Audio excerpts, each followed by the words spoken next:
Hello everyone. और सब कैसा चल रहा है आपका? पढ़ाई अच्छी चल रही है?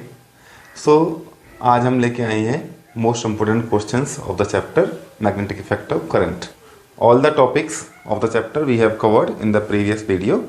Now we will discuss the question answers of the chapter because without doing question answers chapter is incomplete, preparation is incomplete.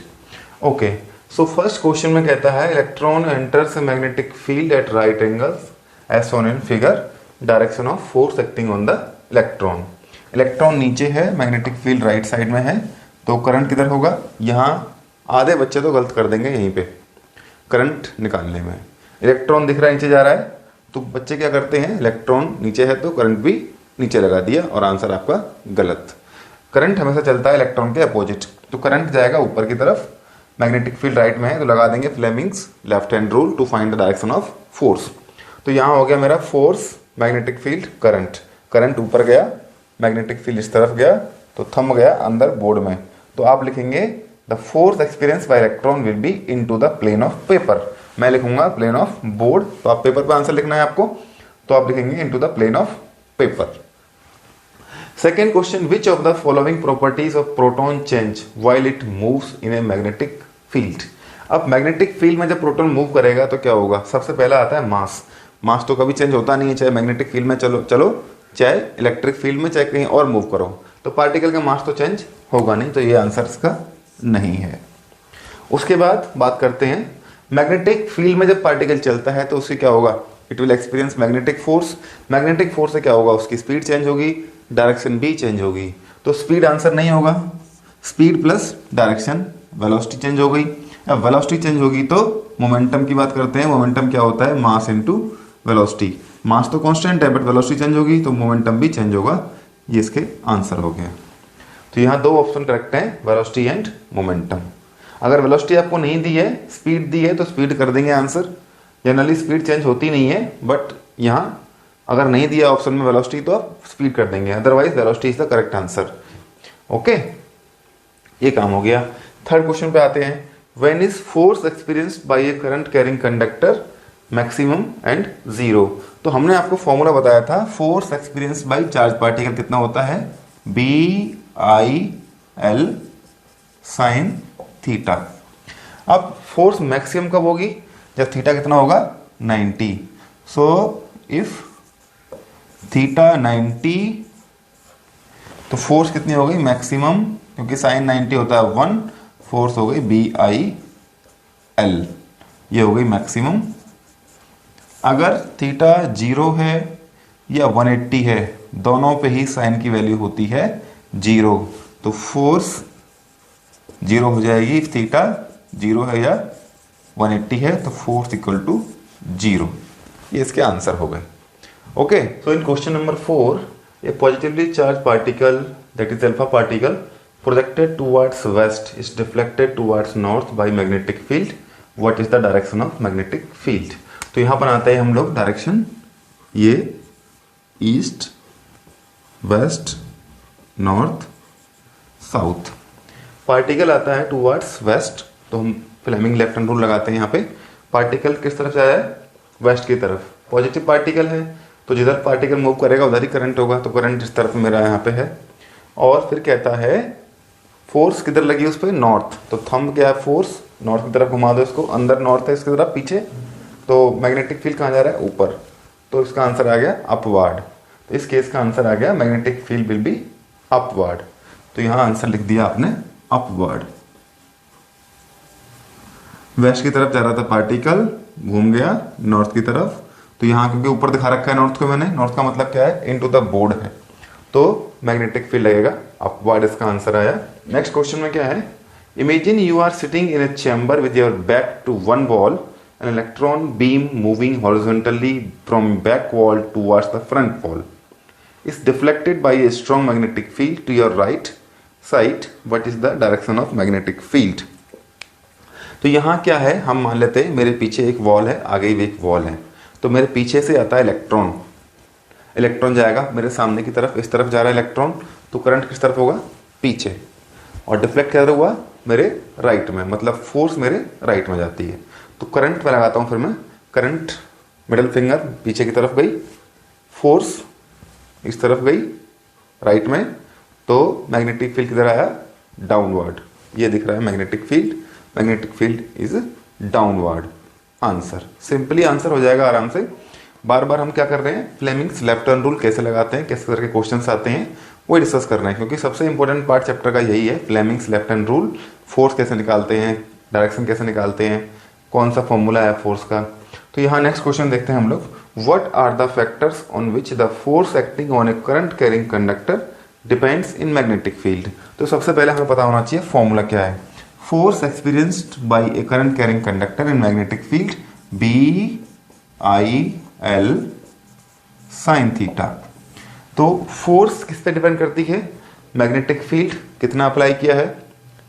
Force experienced by current carrying conductor depends on the magnetic field applied, current in the conductor, length of conductor and theta. Theta को हम बोलेंगे orientation क्या है, किस orientation पे रखा है, कितने एंगल पे रखा है मैग्नेटिक फील्ड के साथ कंडक्टर को, that will decide the force experienced by the conductor. ये हमारा आंसर हो गया। तो हम 6 क्वेश्चन कर चुके हैं फ्लेमिंग्स लेफ्ट हैंड रूल पे या force experience by current carrying conductor. आप दूसरा कंसेप्ट देखते हैं और क्वेश्चंस क्या क्या बनते हैं इसमें से। ओके चलिए next. So in this question number 7 we have circular coil and a solenoid. अब हमें क्या करना है, हमें बताना है पोलैरिटी ऑफ द लूप जो हमें फेस कर रहा है। तो ये साउथ पोल है या नॉर्थ पोल है ये बताना है हमको बस। End polarity of end B, तीसरा पार्ट में also find the direction of magnetic field at the centre of loop. तो पहले लूप को देख लेते हैं। सबसे पहले दिख रहा है हमको करंट किधर फ्लो कर रहा है, क्लॉकवाइज है एंटी क्लॉकवाइज है। तो करंट इज फ्लोइंग क्लॉकवाइज, तो क्लॉकवाइज में कौन सा पोल बनता है, south pole.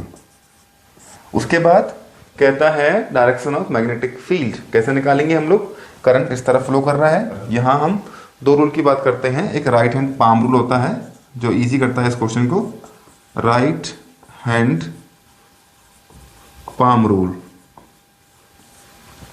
Right hand thumb rule क्या है, arrange current carrying conductor, hold current carrying conductor in your right hand such that thumb points in direction of current. और magnetic field lines कैसे मिलेंगी, फिंगर्स। इसका उल्टा भी हम कर सकते हैं, अगर सर्कुलर की हम बात करते हैं तो हम क्या करेंगे, उल्टा कर दो इसको, ऐसे अरेंज करो फिंगर्स को in the direction of current, then thumb will give the direction of magnetic field.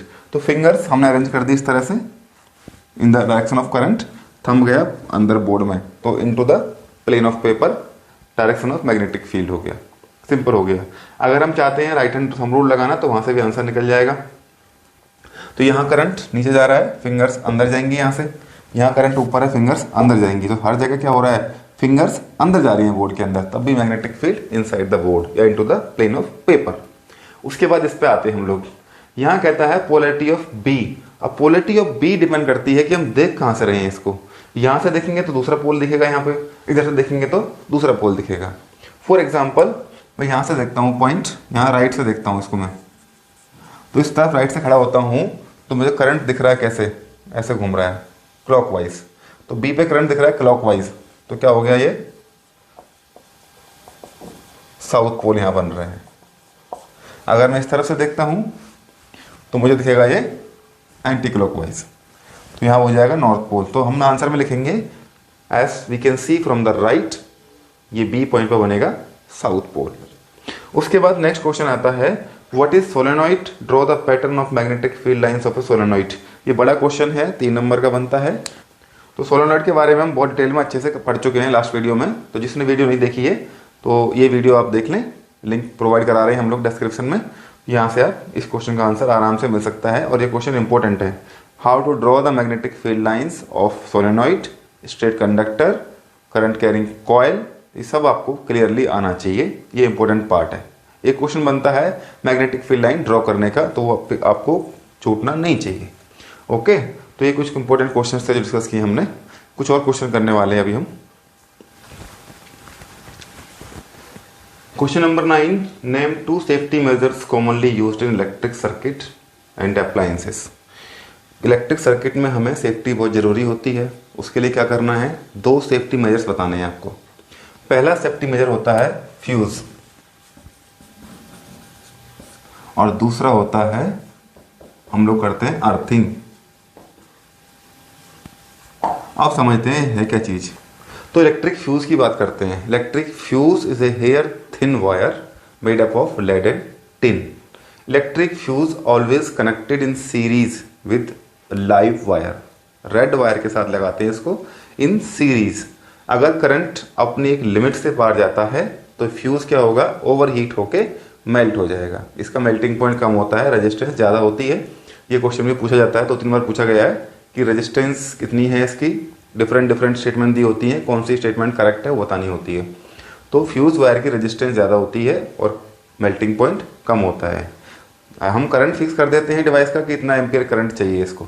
जैसे ही करंट बहुत ज़्यादा बढ़ता है वहाँ से, तो फ्यूज़ क्या होगा, ओवर हीट होकर मेल्ट हो जाएगा और डिवाइस के अंदर करंट नहीं जाएगा। It will be safe from any kind of damage. तो ये हो गया हमारा फ्यूज़ वायर। दूसरा आता है अर्थिंग। अर्थिंग का मतलब है हम लगाते हैं 3 पिन प्लग। 3 पिन का मतलब है एक लाइव वायर, एक डेड वायर, जिसको हम ब्लैक वायर बोलते हैं, लाइव वायर रेड होती है, और तीसरी होती है ग्रीन वायर जो होती है अर्थ वायर। अर्थ वायर क्या है, जो भी मेटेलिक बॉडी होती हैं, हैवी इलेक्ट्रिक अप्लायंस होते हैं, उनसे तीसरी वायर होती है जो अर्थ में पास करती है सीधा। तो मेटेलिक बॉडी में क्या है, अर्थ वायर एक एंड कनेक्ट कर देंगे बॉडी के कोई भी पार्ट्स में और दूसरा एंड लगा देंगे उसको अर्थ में। तो अर्थ क्या है, एक बहुत बड़ा कंडक्टर है। Earth is considered to be a huge conductor. तो कुछ चार्ज दें या लें अर्थ से फर्क नहीं पड़ने वाला होता है। तो जो करंट बाई चांस अगर डिवाइस में आता है कोई, तो वो करंट उस अर्थ वायर के थ्रू कहाँ जाएगा, अर्थ के अंदर। इसको बोलते हैं earthing. Connecting metallic body to the earth with the help of a wire, that is the process of earthing. तो यहाँ से भी हमें सेव करती है अर्थ वायर। कैसे करेगी, मेटेलिक बॉडी में अगर करंट आता है बाई चांस, तो वो करंट सीधा ट्रांसफर होगा अर्थ में और हमको इलेक्ट्रिक शॉक नहीं लगेगा। तो ये हमारे सेफ्टी मेजर्स थे। उसके बाद कहता है what precautions should be taken to avoid the overloading of domestic electric circuit. तो आप एक पिक्चर में देख सकते हैं ओवरलोडिंग जब होती है तो क्या होता है। एक छोटा प्लग है आपके पास, बहुत सारे डिवाइसेस इलेक्ट्रिक अप्लायंसेस उसमें अपना कनेक्ट कर दिए, तो वो क्या होगा, बेचारा हीट होके मेल्ट होगा और उसमें आग भी लग सकती है। अब क्या होगा, ये हो गया ओवरलोडिंग। जितनी उसकी कैपेसिटी थी उससे ज़्यादा आपने उसको लोड दे दिया, तो वो काम नहीं कर पा रहा है और हीट हो जाएगा, बर्न हो जाएगा। इसको बोलते हैं ओवरलोडिंग। ओवरलोडिंग के बाद क्या होगा, शॉर्ट सर्किट होगा। ओवरलोडिंग से मतलब क्या होगा, हीट होने के बाद जो कवरिंग होती है लाइव वायर और डेड वायर की, प्लास्टिक या पीवीसी कवरिंग जो होती है उनके ऊपर, वो मेल्ट हो जाएगी हीट होके और दोनों तार आपस में भिड़ जाएंगे। तो क्या होगा, शॉर्ट सर्किट। ओवरलोडिंग हमको अवॉइड करनी है। कैसे करनी है, हमें क्या करना है, डोमेस्टिक इलेक्ट्रिक सर्किट की बात करते हैं स्पेशली, तो वहाँ हमें क्या करना चाहिए, ज़्यादा डिवाइसेस, ज़्यादा लोड किसी भी इलेक्ट्रिक बोर्ड को नहीं देना चाहिए। किसी भी वायर पे उसकी कैपेसिटी से ज़्यादा लोड नहीं लगाना चाहिए। We should not connect too many devices with a single board. ये इसका आंसर हो गया। 11th question, when does an electric short circuit occurs. तो अभी मैंने बताया आपको इलेक्ट्रिक शॉर्ट सर्किट कब होगा, जब लाइव वायर और डेड वायर, रेड और ब्लैक, आपस में कांटेक्ट में आ जाते हैं, तब होता है शॉर्ट सर्किट। शॉर्ट सर्किट का मतलब समझ जाते हैं क्या है। शॉर्ट का मतलब है छोटा, सर्किट मतलब है सर्किट। तो सर्किट की अगर लेंथ कम कर देते हैं, तो लेंथ कम करने से क्या होगा, सर्किट की रेजिस्टेंस भी कम हो जाती है। R प्रोपोर्शनल टू L होती है। रेजिस्टेंस कम होगा तो करंट बहुत ज़्यादा होगा, उससे क्या है, शॉर्ट सर्किट, और वहाँ ब्लास्ट हो जाएगा, फायर लग जाएगी। इसको बोलते हैं शॉर्ट सर्किट। ओके, क्योंकि जब चार्जेस होते हैं बैटरी से बाहर जाते हैं, उनका पोटेंशियल बहुत हाई होता है, 220 वोल्ट हम बात करते हैं इंडिया में। जब करंट वापस आता है तो उसका पोटेंशियल कितना होता है, 0। तो इसलिए बोलते हैं रेड वायर को बोलते हैं लाइव वायर। लाइव के मतलब वो हाई पोटेंशियल पे है, पूरा 220 पोटेंशियल उसका है, 220 वोल्ट का। और जो करंट यूज़ करने के बाद कोई अप्लायंस में करंट जाता है, वहाँ उसको वो कंज्यूम करेगा, उसकी एनर्जी निकाल ली जाती है डिवाइस के थ्रू और किसी और फॉर्म ऑफ एनर्जी में कन्वर्ट हो जाती है। तो जब वापस जो करंट आएगा उसके पास क्या है, लो पोटेंशियल है, 0 पोटेंशियल में वापस आता है। तो उसमें अगर हम टच करते हैं ब्लैक वायर को तो हमें शॉर्ट सर्किट नहीं होगा, तो हमें इलेक्ट्रिक शॉक नहीं लगेगा। अगर हम रेड वायर को टच करते हैं बाई चांस, तो हमें फुल शॉक लगेगा। ये कंसेप्ट इसके अंदर है। दोनों आपस में चिपक जाएंगे तो क्या होगा, शॉर्ट सर्किट होगा। Name and state the rule to determine the direction of magnetic force experienced by a current carrying conductor placed in uniform magnetic field। तो एक बहुत फेमस रूल है और मोस्ट इंपोर्टेंट रूल इस चैप्टर का है, वो हमको पता होना चाहिए। कौन सा रूल है, कहाँ यूज करते हैं किस रूल को, तो ये रूल कौन सा है, फ्लेमिंग्स लेफ्ट हैंड रूल। और स्टेटमेंट क्या है, if you arrange your first finger, middle finger and thumb of left hand perpendicular to each other and if middle finger points in direction of current, first finger points in direction of magnetic field, then thumb will points in direction of magnetic force experienced by the current carrying conductor। तो ये हमने बहुत detail में पढ़ लिया है इसको, topic को, फॉर्मूला भी, डायरेक्शन कैसे निकालते हैं, डिफरेंट डिफरेंट क्वेश्चंस कर लिए हैं। तो इस चैप्टर को यहीं एंड करते हैं, ये चैप्टर अब पढ़ लेंगे ये सारे क्वेश्चंस, और जो हमने थ्योरी पढ़ाई है चैप्टर की पूरी 1 शॉर्ट वीडियो दे रखी है, सारा कुछ कर लेंगे तो कोई भी क्वेश्चन आपके छूटेगा नहीं। So in coming videos we will be discussing the sample paper of CBSE and previous year questions, और ज़्यादा प्रैक्टिस करते रहेंगे जब तक बोर्ड एग्जाम होंगे। तो आप चैनल अगर सब्सक्राइब नहीं किया है तो सब्सक्राइब कर लें, वीडियो को लाइक करें, शेयर करें, कमेंट करें। Okay, thank you.